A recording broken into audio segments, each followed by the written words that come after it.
विघ्नहर्ता श्री गणेश, श्री गणेश, श्री गणेश।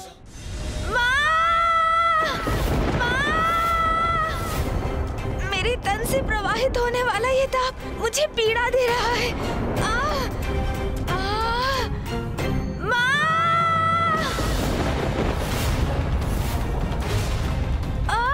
गणेश तो अपार संकट में है। भैया। गणेश ये क्या हुआ है तुम्हें? ज्ञात नहीं भैया, किंतु बहुत तीव्र ताप का अनुभव हो रहा है मुझे, और मेरे उदर में से तो भयंकर ताप उत्पन्न हो रहा है, जैसे मेरे भीतर ज्वालामुखी का लावा अपने ताप की चरम पर हो। कुमार कार्तिकेय, प्रथम पूज्य गणेश जी ने अर्नलासुर को निगला है और उसके शरीर का मूल तत्व लावा ही था, और वो खौलता हुआ लावा प्रथम पूज्य गणेश जी के उदर में अत्यंत ऊर्जा उत्पन्न कर रहा है।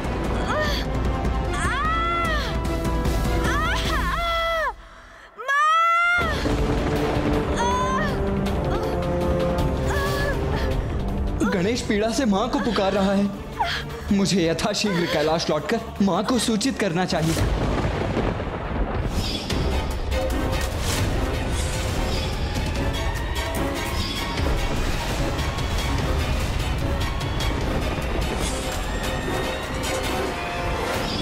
माता पार्वती गणेश जी को इस अवस्था में देखेंगी तो वो आवेशित हो उठेंगी, और माता पार्वती के क्रोध से तो संसार परिचित ही, हम देवता भी उनके क्रोध के प्रभाव से रक्षित नहीं हो पाएंगे। नहीं कुमार कार्तिकेय, क्या माता पार्वती को इस विषय में बताना उचित होगा? मेरे विचार से वो व्यर्थ में ही चिंतित हो जाएंगे। हम इस स्थिति पर नियंत्रण पा सकते हैं। आप देखिए, शीघ्र प्रथम पूज्य गणेश जी एकदम कुशल हो जाएंगे। हाँ, इंद्रदेव सर्वथा उचित कह रहे हैं। माँ को व्याकुल करने का कोई भी लाभ नहीं। हम है ना, हम गणेश को संभाल लेंगे। गणेश, तुम तनिक भी चिंता मत करो, हम सभी है ना यहाँ। हम शीघ्र ही कोई उपाय ढूंढ लेंगे तुम्हारे इस ताप को शांत करने का। हाँ कुमार कार्तिकेय, हमें सर्वप्रथम गणेश जी को किसी उचित स्थान पर स्थित करना होगा। वो उस नीम के वृक्ष के नीचे। गणेश जी उस नीम के वृक्ष की छाया में बैठेंगे तो उनके स्वास्थ्य में अवश्य सुधार होगा। हाँ सूर्यदेव, यही सर्वथा उचित रहेगा। आओ गणेश, आओ मेरे साथ।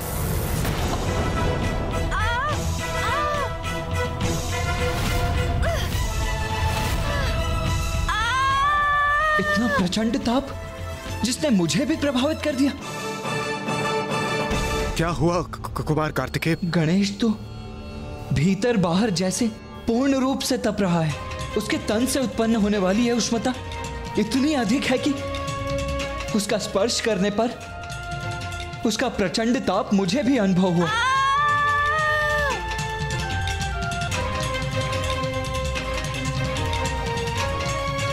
फिर इस ताप को कैसे शांत करेंगे हम?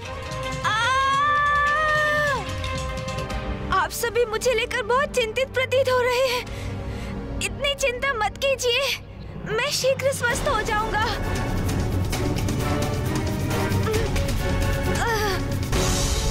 गणेश जी! नहीं भैया, नहीं भैया नहीं, ऐसे तो आपका हाथ भी इस ताप से प्रभावित हो जाएगा। ये प्रचंड ताप तो मेरे लिए भी असहनीय हो रहा है, किंतु मुझे इसे सहन करते हुए अनुज की सहायता करनी ही होगी। इसके अतिरिक्त और कोई अन्य उपाय भी नहीं है। नहीं गणेश, कुछ नहीं होगा मुझे। आओ चलो, मैं तुम्हें उस नीम के वृक्ष के नीचे उसकी छाया में ले चलता हूं।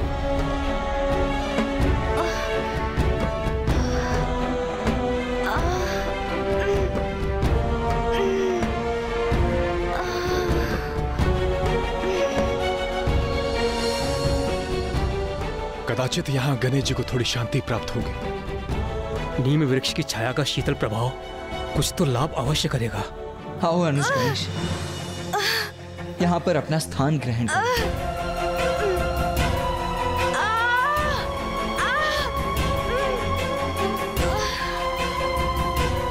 नीम के पेड़ की छाया के प्रभाव से गणेश जी का चित्त अवश्य शांत होगा।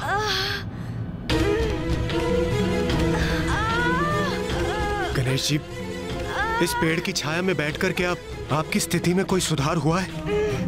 हाँ, ये नीम वृक्ष की छाया तो अवश्य शीतल है। इसका अर्थ है उपाय कार्य कर रहा है। नीम की शीतल छाया से गणेश भी शीतल हो रहा है।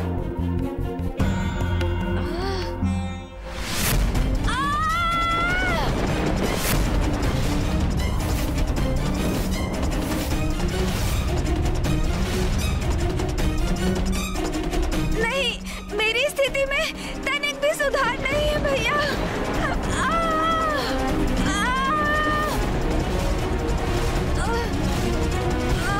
क्या करूं?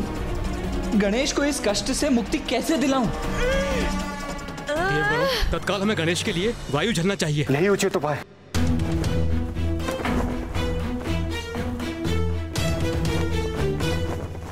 ये आप सब क्या कर रहे हैं? जब मैं स्वयं वायुदेव यहाँ उपस्थित हूँ तो ये कार्य करने की आपको क्या आवश्यकता है? वायुदेव तो सर्वथा उचित कह रहे हैं। आइए वायुदेव। आप सब पीछे हट जाइए, मैं अभी शीतल वायु प्रवाहित करता हूँ। हाँ, उचित है।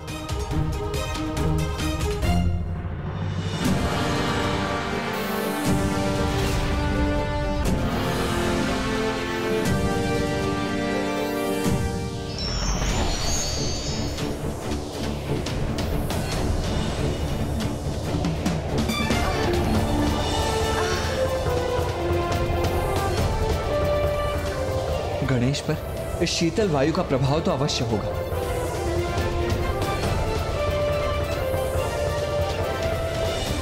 प्रतीत होता है ये युक्ति सफल हो रही है। मेरी शीतल पवन गणेश जी को अवश्य उनके भीतर के ताप से रक्षित करेगी। अब मैं ऐसी शीतल वायु उत्पन्न करूंगा जो उन्हें सभी ओर से घेर लेगी।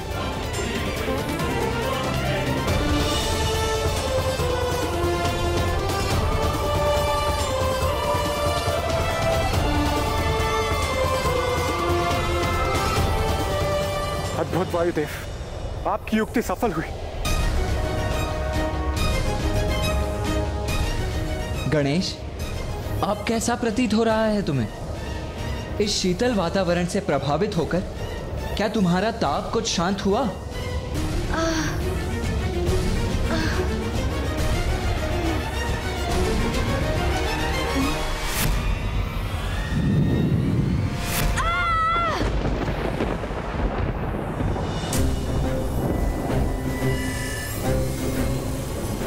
मेरी शीतल वायु का प्रभाव भी नष्ट हो रहा है। ये हिमकंद भी पिघल रहे हैं।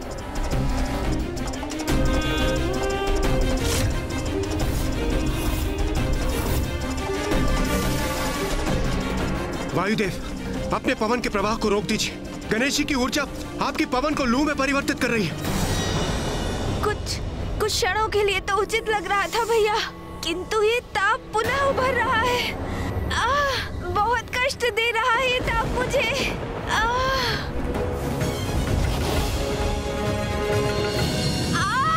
नहीं, मैं गणेश को इतनी पीड़ा में नहीं देख सकता।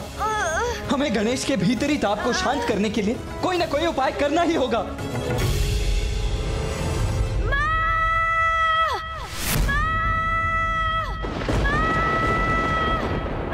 पुत्र गणेश,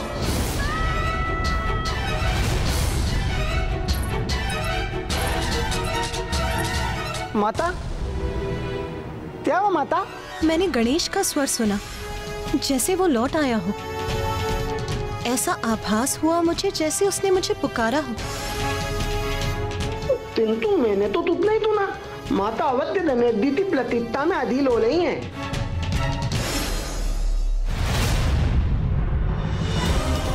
यदि उमा को ज्ञात हो गया कि गणेश का उदर अर्नलासुर के लावा से भरा है तो वो अत्यंत व्याकुल एवं उग्र हो जाएंगी। मुझे ही गणेश की कुशलता का कोई उपाय करना होगा, और जब वो पूर्ण रूप से स्वस्थ होकर कैलाश लौट आएगा तब हम उमा को इस घटना का विस्तृत विवरण दे सकते हैं। चंद्रदेव,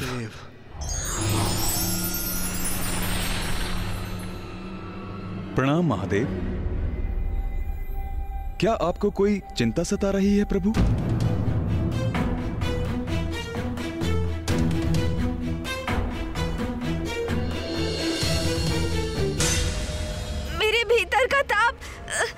मुझे शांत नहीं होने दे रहा है भैया। मैं क्या करूं? मैं क्या करूं? इस विकट स्थिति से अनुज गणेश को कैसे निकालूं मैं? कुमार कार्तिकेय, मुझे विश्वास है अग्निदेव होने के नाते मैं गणेश जी के भीतर की अग्नि और तपते लावा को नियंत्रित कर सकता हूं। हाँ, यही उचित है। गणेश, तुम स्थिर होकर बैठे रहो। अग्निदेव तुम्हारे भीतर के लावा को नियंत्रित करने का प्रयास कर रहे हैं, ठीक है? हाँ, उचित है। आइए अग्निदेव।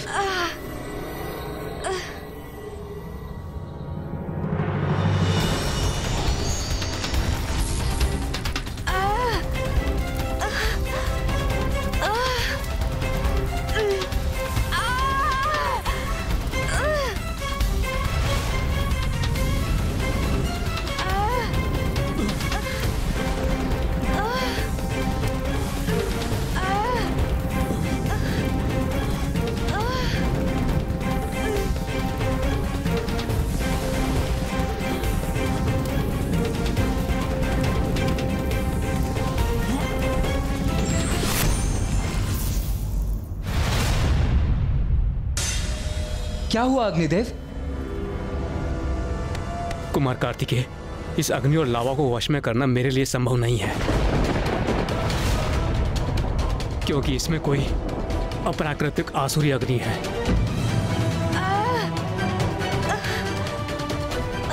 तो फिर क्या करें हम? गणेश को इस पीड़ा से मुक्ति दिलाने की अब क्या युक्ति शेष है? नहीं। चंद्रदेव, आप यहाँ? प्रणाम गणेश जी। कुमार कार्तिकेय, मैं यहाँ आपकी सहायता के लिए आया हूँ। मैं अपनी शीतलता गणेश जी पर उड़े लूंगा तो कदाचित उनके भीतर का तापमान नियंत्रित हो जाएगा। हाँ।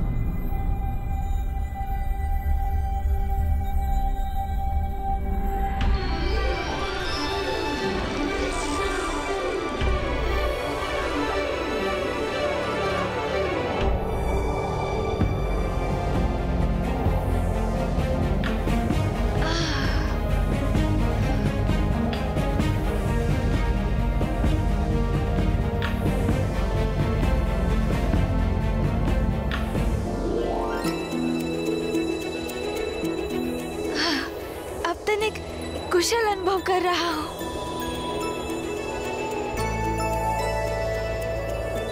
महादेव का सुझाव उचित था। मेरा शीतल प्रकाश सफल हो रहा है। गणेश जी पर उसके प्रभाव का आभास हो रहा है।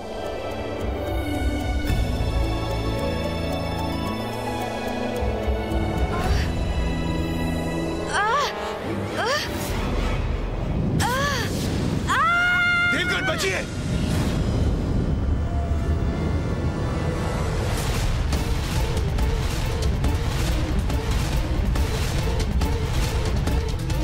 मुझे क्षमा कर दीजिए चंद्रदेव। मुझे ऐसा प्रतीत हुआ जैसे लावा मेरे मुख से बाहर निकलकर विस्फोट उत्पन्न करने जा रहा था। मैं स्वयं को रोक नहीं सका।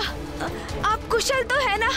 गणेश जी, मैं तो सर्वथा कुशल हूँ, किंतु दुख मात्र इस बात का है कि मेरा शीतल प्रकाश आपको शीतलता प्रदान करने में असमर्थ रहा।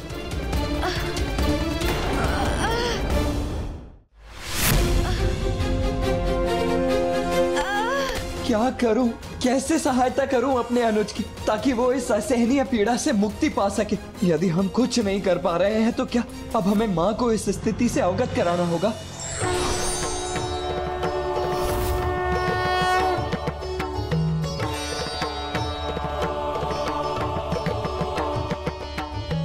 पिताश्री, ये देखिए ना गणेश को क्या हो गया। माँ,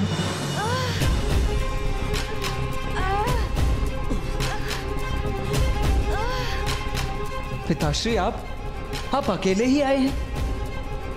माँ नहीं आई आपके साथ? पुत्र कार्तिकेय, मैंने अभी तक उमा को इस परिस्थिति से अवगत नहीं कराया है।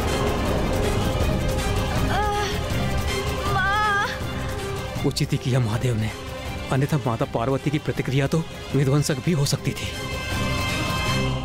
उचित ही किया पिताश्री। मां गणेश की पीड़ा नहीं सह पाती, वो अवश्य व्याकुल और क्रोधित हो उठती। और वैसे भी अब आप आ गए हैं तो इस समस्या का समाधान भी निकल आएगा और सब कुछ यथावत भी हो जाएगा। पुत्र, हमें गणेश की भीतर की उष्णता का उपचार औषधियों से करना होगा। ऐसी औषधियां जो उसके उदर को भीतर से ही शीतलता प्रदान करें। अर्थात पिताश्री, हमें देव चिकित्सक अश्विनी कुमारों का आवाहन करना चाहिए।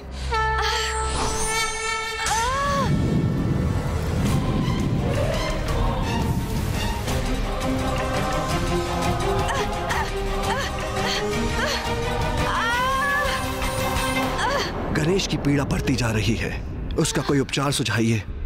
महादेव, हम अश्विनी कुमार शल्य चिकित्सक हैं। गणेश जी की ये अवस्था देखकर हम शैल्य प्रक्रिया से इनके भीतर का लावा बाहर निकाल दें।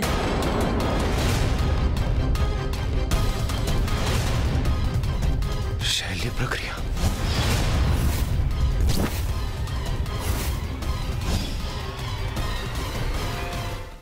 मैं शैल्य चिकित्सा कदापि नहीं करवाऊंगा।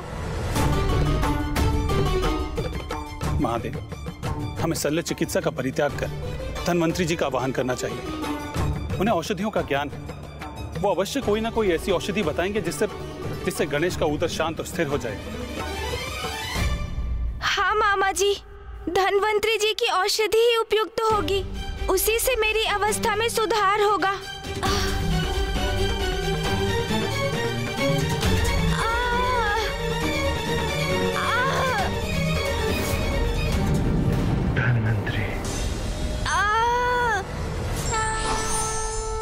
आप अपना हाथ सीधा कर सकते हैं क्या? हाँ, अवश्य।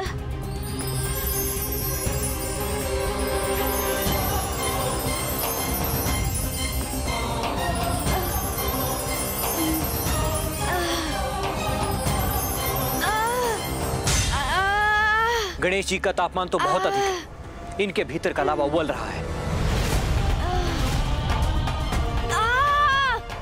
धनवंतरी जी, अब आप ही कोई उपचार कीजिए।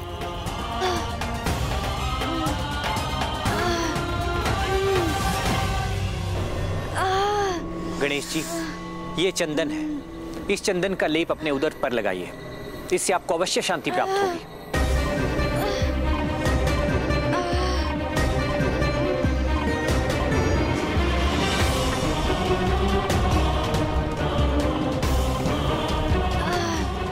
गणेश, अब कैसा प्रतीत हो रहा है तुम्हें?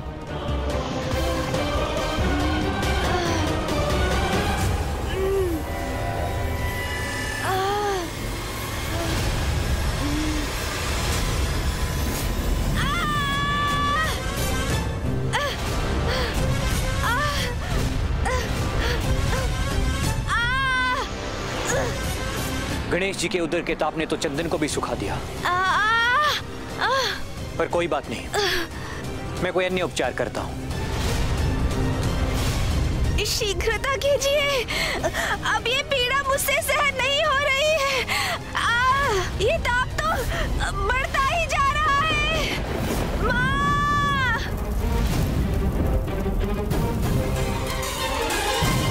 माँ!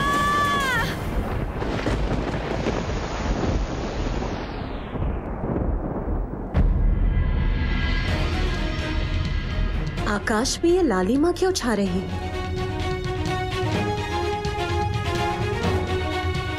पुत्र गणेश और पुत्र कार्तिकेय को तो अब तक लौट आना चाहिए था, फिर उन्हें इतना समय क्यों लग रहा है? गणेश जी, ये लौकी और केवड़े का रस है। हम इसे आप पर छिड़केंगे, जिससे आपको अवश्य शांति प्राप्त होगी।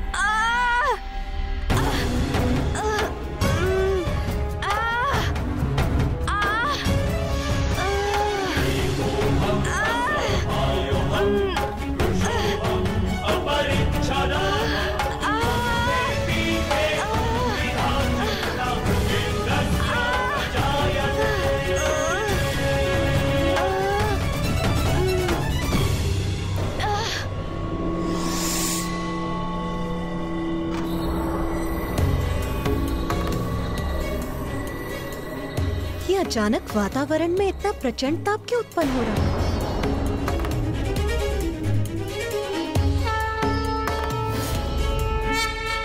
धन्वंतरी जी, इससे तो कुछ भी नहीं हो रहा है। ये बूंदे तो मेरे तन पर तनिक भी नहीं टिक रही है। मेरे तन का स्पर्श करते ही सूखकर वाष्प बन रही है। स्थिति और भी गंभीर होती जा रही है।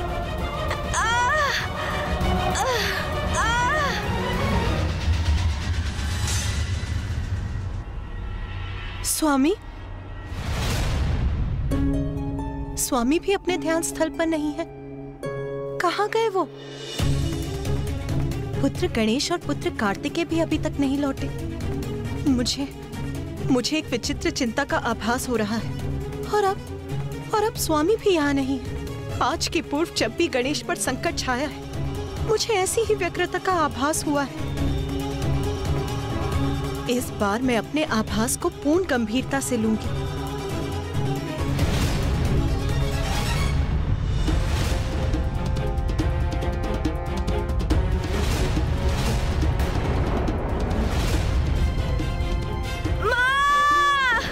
पुत्र गणेश,